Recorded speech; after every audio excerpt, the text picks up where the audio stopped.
E se a sua fé não evidencia, não aparece, você é uma luz apagada. Se as pessoas não olham para você, não olham para o seu comportamento, e olham para você, para o seu comportamento, e não veem diferença, você é um sal que perdeu o sabor. Diga misericórdia. Porque a palavra do Senhor, ela diz que nós temos ações. O simples fato de sermos luz, isso já diz muita coisa. Você na sua casa e no seu trabalho, você tem que brilhar. Você tem que influenciar as pessoas. Por ambiente que você chega, as pessoas têm que sentir, a luz chegou, a claridade chegou. Onde havia escuridão, agora não há mais, porque tal pessoa chegou aqui, ele tem uma resposta. Ele é pacificador, ela é pacificadora, ela é mansa, ele é manso. Ele sempre me traz esperança, ele sempre me dá palavras de conforto, ele sempre tem uma direção nova para mim. Ele nunca traz intriga, confusão, cansaço, peso, dor. A presença dessa pessoa sempre é boa. Essa deve ser a nossa missão. E eu tenho estudado muito sobre isso, sobre a história da igreja, sobre o que é ser igreja, porque nessa pandemia muitas pessoas usaram desse argumento: eu sou a igreja, onde estiver eu sou a igreja, eu não preciso congregar, eu não preciso estar na congregação. E isso para eles se tornou fácil, uma desculpa para não precisar vir até aqui, para não congregar. Mas a Bíblia diz que a igreja congrega, a igreja é uma comunidade, a igreja é um corpo, a igreja se conhece, um conhece o outro, e um ajuda o outro. Os irmãos sabem da necessidade uns dos outros, e os líderes sabem das suas necessidades, ou devem saber das suas necessidades, e te ajudar nelas. Mas para que os líderes saibam, vocês precisam dizer, vocês precisam procurar, vocês precisam falar da necessidade, porque a igreja ela se ajusta. A igreja um ajuda o outro. Quando você vê a igreja primitiva, o início da igreja, eles vendiam o que tinham e contribuíam uns com os outros. Ninguém tinha necessidade como igreja. Assim é a igreja. E eu tenho estudado muito sobre isso por conta dessa situação. E eu tenho estudado muito também por conta do meu histórico familiar. Eu tenho observado, eu sou descendente de judeus, então eu fico observando, buscando informações sobre o judaísmo e sobre os judeus e judeus cristãos. Então eu acabo participando de alguns grupos, onde tem os judeus que não creem em Jesus Cristo, não acreditam em Jesus como Messias, e os judeus que acreditam em Jesus como Salvador. E lá tem umas situações muito desagradáveis, porque a gente, não sei você, mas quando toca em Jesus, é um negócio assustador. Quando fala que Jesus não existe, ou que nada disso aconteceu, é um choque. Então os judeus que não acreditam em Cristo, eles são assim, é mais uma pessoa, é mais uma história. Já os judeus messiânicos, que acreditam em Jesus como Senhor, que é o Messias, nosso Messias, é o Messias dos judeus, eles creem na palavra, mas eles não praticam a palavra que nem nós. Interessante. Eu achava que era muito parecido conosco, mas não é. Porque eles seguem a origem, eles seguem a palavra, e eles seguem os seus mandamentos. E eu percebi que eles são mais igreja do que a igreja, porque eles são igreja, mas eles levam mais a sério do que nós. Por quê? Porque eles não anularam os mandamentos, eles vivem exatamente o que Jesus falou. Aí você fala: pastor, mas nós também vivemos. Talvez sim, mas talvez nem tudo. Então eu vi que eles tentam viver o íntegro, o máximo, o pleno do que a palavra diz. Eles meditam nela dia e noite.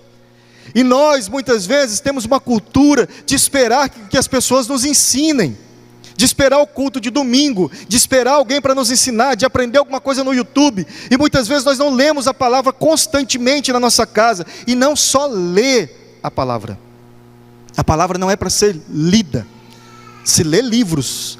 A palavra é para ser lida, interpretada, estudada e vivida. Tudo que está aqui não é para estar aqui, é para estar aqui, e aqui na sua mente e no seu coração. E você tem que viver tudo aquilo que você conheceu da palavra. Então, nós devemos entender a palavra, nós devemos estudar a palavra, para nós praticarmos a palavra em todas as nossas ações, em tudo, em todos os momentos, em todas as nossas ações, em todas as nossas reações, porque às vezes as pessoas nos tratam mal, e você vai saber como a palavra diz que você deve fazer. Quero que você siga aqui comigo então, vamos seguir no versículo 17, e olha o que Jesus disse. Jesus: não pensem que vir abolir a lei e os profetas. Não vim abolir, mas vim cumprir. Digo a verdade: enquanto existirem céus e terra, de forma alguma desaparecerá a lei e a menor letra ou menor traço, até que tudo se cumpra. Todo aquele que desobedecer a um desses mandamentos, ainda que dos menores, e ensinar os outros fazendo o mesmo, será chamado menor no reino dos céus. Mas todo aquele que praticar e ensinar estes mandamentos, será chamado grande no reino dos céus.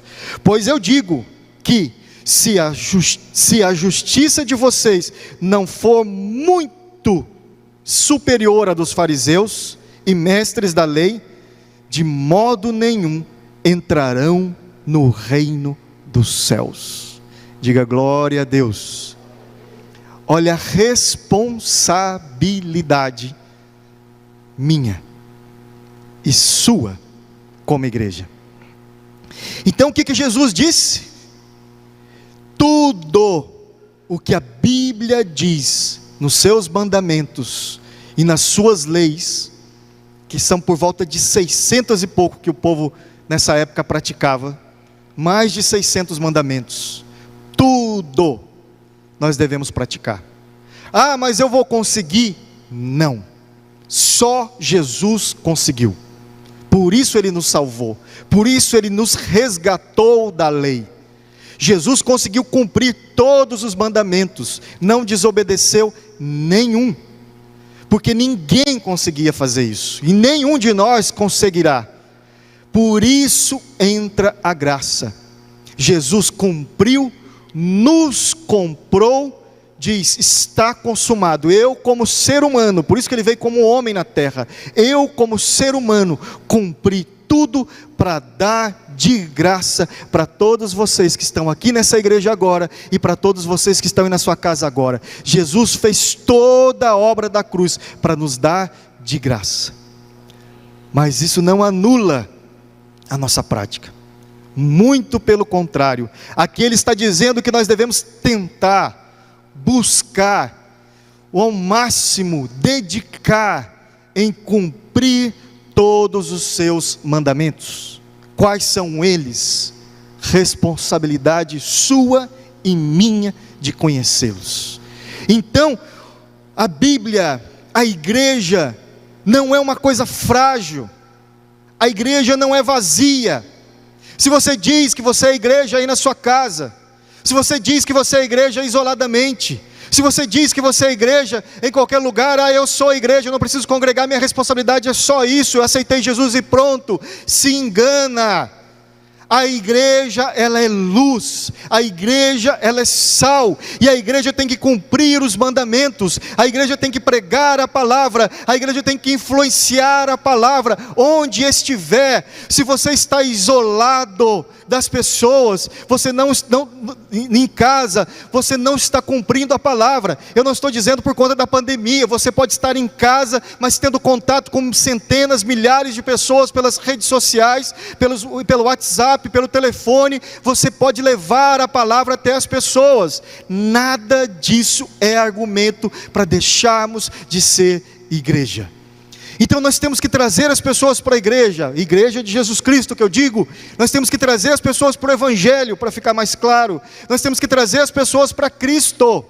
Essa é a nossa responsabilidade, de levar, de ensinar, de pregar os mandamentos. Daí eu volto. Por que os judeus têm tanta dificuldade de acreditar em Jesus? Por que o povo escolhido de Deus tem tanta dificuldade de aceitar o Messias? Por que o povo de Israel não se converte? Porque o coração deles se endureceu. Por minha culpa, por nossa culpa, que não vivemos a palavra como eles leem. Porque o que eles mais questionam, eu descobri isso, talvez você já soubesse, mas eu descobri com essas conversas, de que eles falam: mas vocês acreditam em alguém que vocês não praticam o que ele ensina? E eu falei: como assim? Pensei. E ele dizendo: não, ele não anulou o Antigo Testamento, ele não anulou a palavra, ele não anulou os mandamentos. O Jesus, eles falam assim, o Jesus de vocês, nosso, ele não anulou isso. E aí a gente vai ver por quê? Porque a nossa cultura cristã, ela é judaico-cristã. Metade da Bíblia, o Antigo Testamento é o judaísmo, o Novo Testamento é o cristianismo, que juntam as duas coisas. Então algumas práticas devem ser permanecidas, devem ser mantidas. As pessoas pensam que não, mas nós devemos manter aquilo que a Bíblia diz. Existe uma nova geração que tem pregado o Evangelho da Graça totalmente superficial, que não existe responsabilidade. Eu já estou salvo, está tudo pronto. Não é bem assim. Sabe por quê? A salvação tem uma condição que você sabe: crer e ser batizado. Ok, estou salvo, creio de todo o meu coração, aceito Jesus como Senhor e Salvador, e depois publicamente eu confesso me batizando. Ok, estou salvo. Mas a salvação não é só isso, porque aqui a Bíblia está dizendo do menor e do maior no reino dos céus. A Bíblia diz que todas as nossas ações aqui na terra, tudo isso nós daremos conta, de toda palavra que sair da nossa boca. E ele acabou de me colocar um juízo aqui, não sei se vocês perceberam. Ele está dizendo que aquele que ensina e não ensinar esses mandamentos, existe uma responsabilidade aqui para mim. A Bíblia está dizendo que eu tenho que ensinar do menor, do maior, de cada vírgula do que a Bíblia faz. Por que ele está dizendo? Porque existe um galardão para mim e para você que ensina a Bíblia realmente como ele é. Mas também existe uma responsabilidade para aquele que não ensina. Muitas pessoas pregam aquilo que as pessoas querem ouvir. Muitas pessoas falam, atraem as pessoas para a igreja somente mimando, dizendo só a parte: você vem, você vai prosperar, você vem, você vai enriquecer, você vem, vai... E isso não é só isso a verdade. Isso também acontece, isso também é, mas não só essa verdade. Então ser a igreja é tudo isso. Então nós somos grandes, existe poder em nós, o poder de influenciar tudo. Um governo, a justiça, as leis são criadas, boa parte delas, ou a maioria, inspirada nas leis da Torá, ou do Antigo Testamento, as leis do mundo, as constituições, os códigos penais, são inspiradas, depois vai para Roma, mas que também era inspirada pelos judeus. E você vai ver também que a cultura, a política, os modos, o comportamento, o senso de justiça, tudo isso é inspirado pela palavra. A cultura ocidental é toda inspirada pela palavra. Aquilo que nos protege para um não matar o outro, para um não roubar do outro, não deveria fazer isso, é inspirado na palavra. Eu lembro uma vez na Suíça, eu fiquei chocado com uma situação. A Suíça era um país altamente corrupto. Eu não sabia disso. A gente ouve a Suíça sempre como as qualidades. A Suíça era um país de uma outra fé, que se dizia cristã, mas muito idólatra, e era altamente corrupta. E com o passar do tempo as pessoas foram convertendo ao Evangelho pleno, que é o que nós seguimos. E com o passar do tempo isso foi influenciando a cultura dos suíços, foi influenciando a política, as leis, os costumes, porque as pessoas começaram a entender: eu não devo dar tudo para eles, eu posso conquistar, e se eu conquistei é meu, é mérito meu, a palavra diz que é meu. E as pessoas começaram a questionar aquela autoridade suprema que as pessoas tinham sobre pessoas. E eles começaram a mudar os costumes, porque aí as pessoas começaram a converter, se tornaram os políticos, começaram a governar, os juízes, e começaram a mudar as leis, e foi tornando o país cada vez mais justo, e as igrejas, que eram igrejas de uma outra fé, que ensinava algo contrário, eles começaram a perder membros, e começaram a tornar igrejas protestantes, e hoje quando você vê aquelas igrejas na Suíça, com aquelas torres, que lembram muito igrejas católicas, romanas, a maioria, ou quase todas, são igrejas protestantes. E a Suíça deu uma esfriada, mas os costumes deles são cristãos. E o senso de justiça mudou por completo, porque a igreja dominou os princípios verdadeiros. A luz chegou a um país corrupto, a luz chegou a uma cultura corrupta, o sal chegou a uma cultura corrupta, e o nível de corrupção despencou. É isso que eu espero ser a esperança do Brasil. É essa, para mim, a esperança do nosso país, que a nossa cultura de luz, que os nossos princípios de justiça, que o nosso senso de bondade, que o nosso senso de humanidade, de ajudar uns aos outros, que esse senso chegue à justiça, chegue à política, chegue aos nossos governantes, que a nossa luz, que é Jesus, domine o Brasil. Essa é a minha esperança. Mas para que isso aconteça, você tem que praticar. Para que isso aconteça, você tem que ser fiel à palavra, fiel aos mandamentos, e em nome de Jesus, Deus vai te levantar como um influenciador, como uma influenciadora nessa terra. Se você crê em nome de Jesus, Ele vai te levantar em grandes cargos, porque a vontade do Senhor é que você seja cabeça e não cauda, que você esteja em cima e não debaixo, que você empreste a muitas pessoas, porém nunca precise tomar emprestado. Essa é a vontade de Deus, que você tenha poder de governar e de influenciar a sociedade, você ser luz. Então o que a Bíblia diz? Que você tem que estar em cima, para influenciar, para trazer luz às pessoas, para levar Jesus para onde você for. Essa é a função da igreja, de salgar a terra, de levar a palavra verdadeira, o verdadeiro evangelho. E essa é a nossa responsabilidade aqui na terra, que será cobrada nos céus. A Bíblia diz que existe menor e existe maior no reino dos céus. Se ilude você que pensa que está salvo e pronto, acabou. Se ilude você que achar que de basta é só isso e pronto, acabou. É uma ilusão, porque isso é a maior coisa que você pode conquistar, mas é uma ilusão você achar que no céu todo mundo vai ser igual nesse sentido. Não, porque a palavra do Senhor não mente. Ela diz que existe níveis nos céus, recompensas diferenciadas, galardão, que quer dizer recompensa. Ele diz do menor e do maior no reino dos céus. Ele está dizendo aqui na eternidade.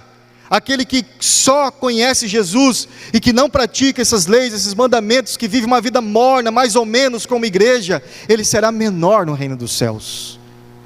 E aqui ele disse: mas se você, pois te digo no versículo 20, que se a justiça de vocês não for muito superior dos fariseus e mestres da lei, de modo algum, da lei, de modo nenhum entrarão no reino dos céus. Então olha o que ele está dizendo, que nós devemos ser melhor. Ele está dizendo: fariseus são aqueles judeus que não acreditavam nele, mas que estudavam a palavra dia e noite, que falavam e ensinavam dia e noite, que fazem isso até hoje, muitos deles. Ele está dizendo que nós temos que ser melhor do que eles. Quando você vê Jerusalém, você vê aquele muro chamado Muro das Lamentações, que é o lugar mais próximo de onde era o templo dos judeus, e você vê lá os judeus dia e noite, orando. Sabe por que eles fazem isso? Adorando corpo e alma, manifestando a Deus. E eles estão lá estudando a Torá. Você vai nas madrugadas revezando dia e noite, nas sinagogas. Eu falo, para quem não entende, sinagoga é a igreja dos judeus.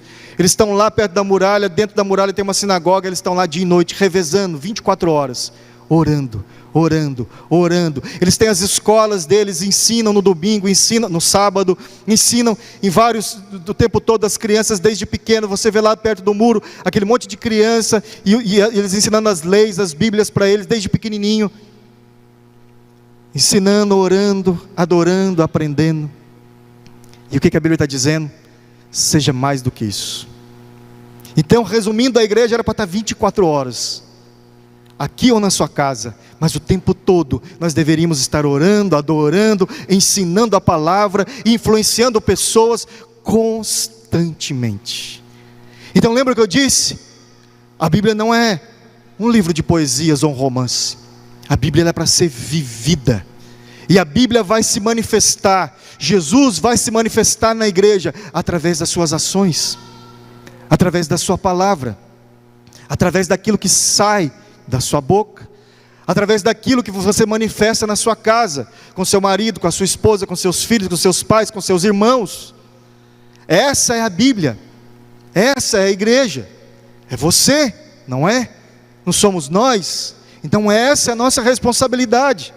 Ah, pastor, eu não quero ouvir isso. Vai para a sua conta, vai para a nossa conta. Se nós não queremos, nada disso vai ser desconsiderado diante de Deus. Se você não lê a Bíblia, ah, Senhor, eu não li a Bíblia porque eu não tinha tempo. Como? Você acha que Deus vai olhar para você? Ah, coitado, né? Não tinha tempo. Pensava só em dinheiro, em trabalhar, pensava só em ter o bom do melhor, pensava só no material, pensava só nisso, pensava só no bem-estar, pensava só naquilo, pensava só em si. Aí Deus vai falar: meu filho, você tinha a Bíblia na sua casa. Minha filha, você tinha a palavra, você tinha acesso, e você sabia da sua responsabilidade de fazer, de levar isso para outras pessoas, a salvação. Então nós temos tudo isso a nosso favor. E quem quer ser grande aqui no reino dos céus, diga glória a Deus. Quem quer ser grande aqui na terra, diga glória a Deus. Então muitas vezes, muitos de nós perdemos a vida querendo ganhar, gastamos a vida inteira tentando acumular bens, conhecimento, estrutura, coisas materiais, que vão durar só uma geração, só a sua, só o tempo que você viver aqui na terra, que é rápido como estalar de dedos, rápido como piscar dos olhos. E às vezes deixamos de acumular tesouro nos céus. A Bíblia diz que não devemos acumular bens, focar em acumular bens aqui na terra, tesouros aqui na terra.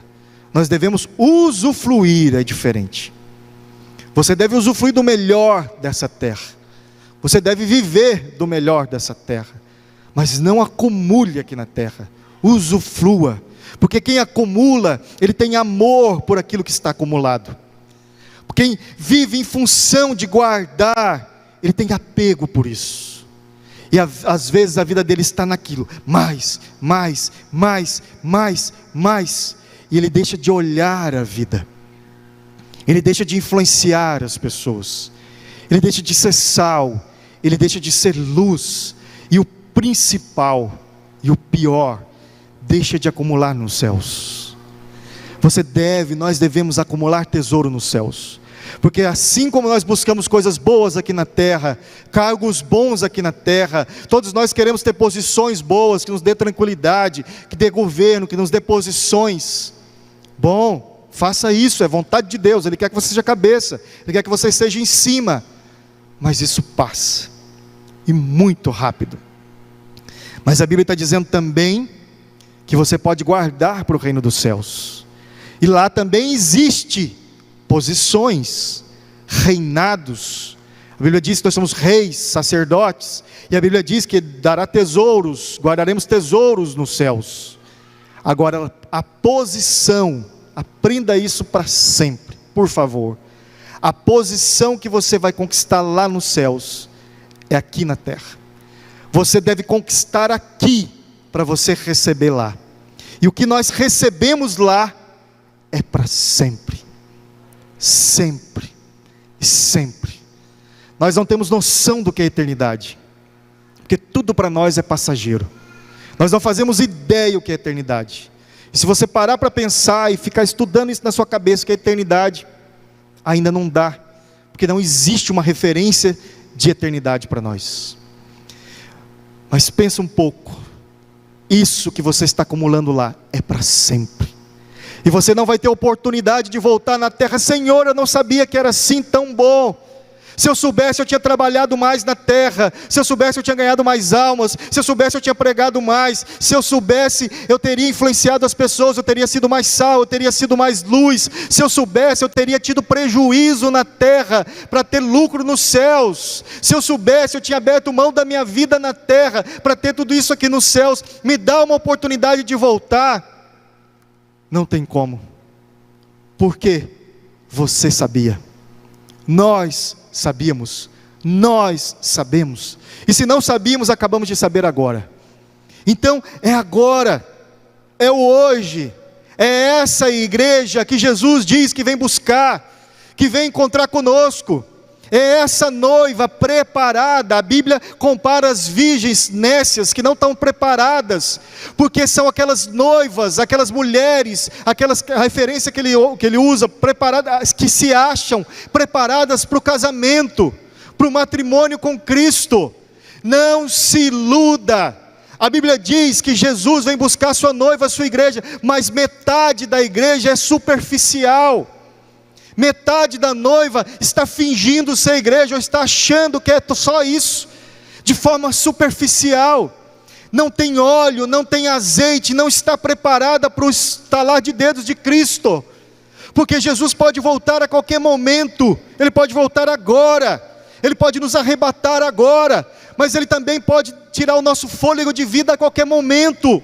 E não há mais outra oportunidade. Você está na maior oportunidade da sua eternidade, de ser igreja, de ser sal, de ser luz. A sua oportunidade não será amanhã, é o hoje, é o agora, é o imediato. Porque o dia de amanhã a Deus pertence. Nós não sabemos acrescentar nenhum côvado, nenhum centímetro, nós não podemos acrescentar nenhum milésimo de segundo em nossas vidas. Não temos esse domínio, não temos esse poder, só Deus. Mas nós temos tudo isso a nosso favor. Nós temos a palavra de Deus que nos dá a vitória, temos a palavra de Deus que nos dá a eternidade, temos a palavra de Deus que diz que nós vamos reinar se nós cumprirmos, se nós guardarmos os seus mandamentos, se nós exercitarmos os seus mandamentos, se nós formos luz por onde andarmos, se formos sal por onde andarmos. Isso é ser igreja. Nós somos essa igreja. E se você está frio, aqueça nisso. Se você está morno, por favor, aqueça como igreja. Ser igreja é isso, é estar vivo. Mesmo que o seu corpo, mesmo que essa sua alma lute contra você, que isso é natural. Eu estou cansado, eu estou sobrecarregado. Mas você vai juntar forças, porque Deus diz que renova as nossas forças, que nos dá força, nos dá ligeireza, e nós devemos ter ação, e temos que gastar todas as nossas forças, sejam quais forem, para exercitar, para acender essa luz da nossa vida, para sermos esse sal que nós vamos influenciar as pessoas. Acenda essa luz na sua vida hoje, clareie, seja um farol para a humanidade, seja um farol para a sua casa, seja um farol para a sua cidade, para o seu trabalho. Seja esse farol, não seja como uma lamparina, mas seja aquele farol que ilumina a quilômetros de distância. E não aceite o inimigo, não aceite as pessoas te oprimirem, te colocarem para baixo, te esconder debaixo de uma mesa. Mas acenda, encha de luz, de forças. Fala: Senhor, eu sou a igreja de Jesus Cristo. Mesmo que tudo passe, eu estou aqui firme com a sua palavra. Eu vou influenciar as pessoas. Eu sou forte porque é o Senhor quem me fortalece. Eu vou lutar porque é o Senhor dos exércitos quem vai à minha frente.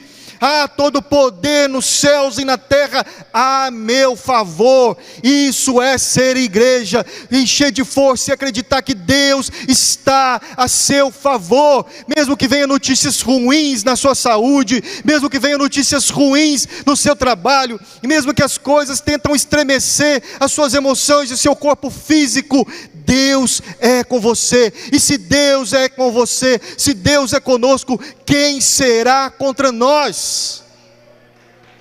Glória a Deus. Essa é a diferença. Nós não somos uma igreja frágil. Isso é o que confunde esse povo que eu disse que não aceita Jesus, porque eles não são um povo frágil. Você vê o povo de Israel, a Bíblia diz Israel, compara ele como um verme, um vermezinho de Jacó. Quando você ouve o povo de Israel, talvez das culturas do mundo, a única que permaneceu dos últimos 3.000 anos, você vê a cultura egípcia, os egípcios, os fenícios, o povo tudo se foi, os hebreus permanecem. Em volta deles, todos os países vizinhos são inimigos. E o vermezinho de Jacó, um cisco no planeta Terra, se tornou uma nação poderosa. Porque eles não se intimidam, porque eles sabem o Deus que eles servem. Que hoje você ouve falar sobre Israel, você vê, Israel poderoso, Israel, um povo que acredita em Deus. Todo o armamento, tudo aquilo que você vê que Israel desenvolveu, foi para se proteger, para proteger o seu povo, porque se assim não fosse, teriam sido esmagados. Você ouve sobre o holocausto, milhões de judeus mortos, mas os que ficaram resistiram e lutam para isso. E você vê os primeiros cristãos apedrejados, serrados, cortados, crucificados, mas não negavam a sua fé. Fortes, firmes, seguros. Essa é a igreja, esse sou eu, assim deve ser você, assim nós devemos ser. Quando as pessoas quiserem nos oprimir, criticar a nossa fé, nos colocar para baixo, eles não sabem o que estão dizendo. Nós somos o poder de Deus na terra. A Bíblia diz que Jesus consumou e Ele entregou à igreja, de tudo que a igreja ligar na terra será ligado nos céus. Ele deu poder à igreja, à congregação, à comunidade, a nós, no coletivo, o poder de juntamente ligar na terra e as coisas acontecerem no mundo espiritual e tudo mudar, tudo. Então não existe poder maior do que o poder de Deus, não existe poder maior do que a palavra de Deus que está em mim e que está em você. E é muito triste, por um lado, mas a Bíblia diz que nem todos serão salvos. Muitos desses poderosos que humilham, que oprimem, que maltratam as pessoas, esses vão passar. E a Bíblia diz que eles vão para um lago de enxofre.